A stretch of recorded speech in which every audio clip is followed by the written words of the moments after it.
Ngayon naman ho, ay papunta kami ng BGC para mamasyal. Kasama yung buong pamilya. First time kong makakarating ng BGC. Ikaw ma? First time. First time din. Oo, kasi Nakakadaan, pero hindi kami nag-i-stay. Dadaan na namin, pero hindi, unlike ngayon, talagang mag-i-stop tayo doon, di ba? Mag-i-stroll. So, kaya samahan niyo uli kami para makita nyo rin yung pupuntahan namin. Ano sabi mo? Ano sabi? Ang Ano pang sinasabi? hindi naka-vlog. Naka-vlog. Ano ka, nag-glow ka sa hair. Ewan ko yan. Huling-huli pa. Isama mo to sa vlog na nanampal yung kuya ko. Ganda. Tiyo niyang kiring. So, maganda. So, maganda. Baby, iwan na lang ako.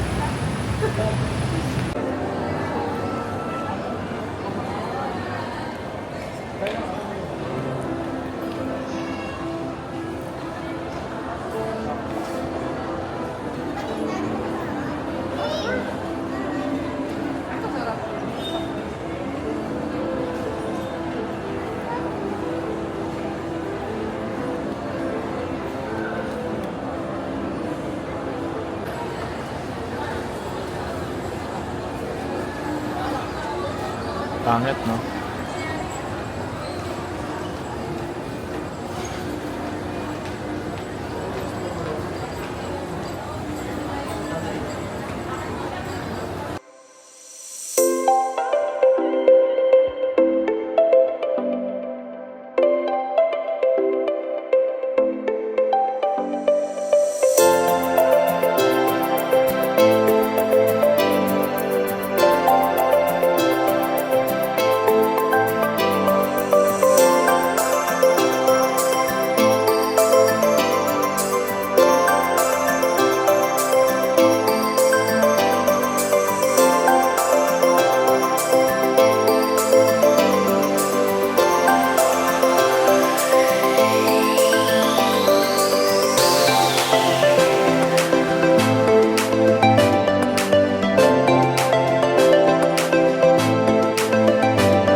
take over sa vlog ni Papi.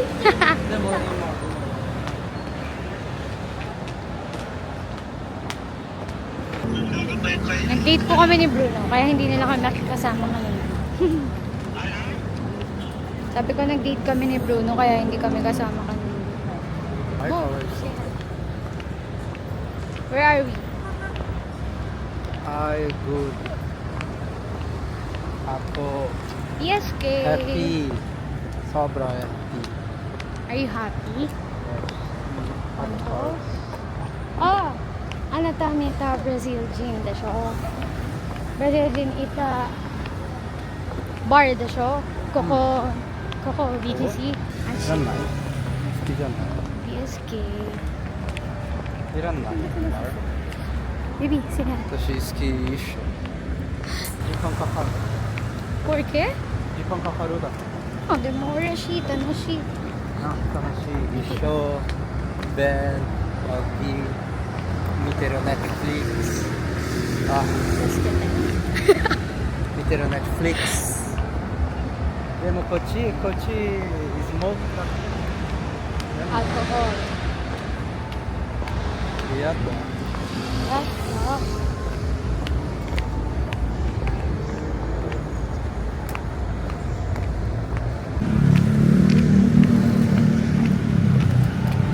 sana po kami ng parking. Pauwi na po kami.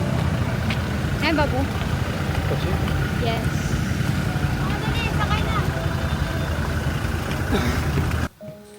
Alam nyo, malaki ang pasasalamat ko sa Panginoon. Bilang isang magulang o bilang isang ama, nakakatuwa lang isipin at nakakataba ng puso na napupuntahan na ng pamilya ko yung mga lugar na hindi namin napupuntahan dati. Nakakainan na namin yung mga kainan na pinapangarap lang namin dati. Malaki man ang sakripisyo, kailangan mong maghiwa-hiwalay ulit at kailangan mong magbanat ng mga buto. Alam ko na may napupuntahan lahat ng pagod, puyat at sakripisyo ng bawat isa sa pamilya ko. Malayo pa, oo. Pero malayo na. Ang buhay natin ay parang isang gulong. Minsan nasa ilalim, minsan nasa ibabaw. Kaya po pag tumungtong tayo sa ibabaw, huwag natin kalimutan yung buhay natin sa ilalim. Para pag ikot ho ng gulong natin papailalim, alam pa rin ho natin yung buhay dun sa ilalim. Ito ho ang dahilan kung bakit taon-taon pinipilit namin umuwi. Kasi walang tatalo sa Pasko ng Pinas. Umaapaw na saya, ligaya at higit sa lahat, umaapaw na pagmamahal. Hanggang sa susunod na Pasko po ulit mga amo. Maraming salamat po.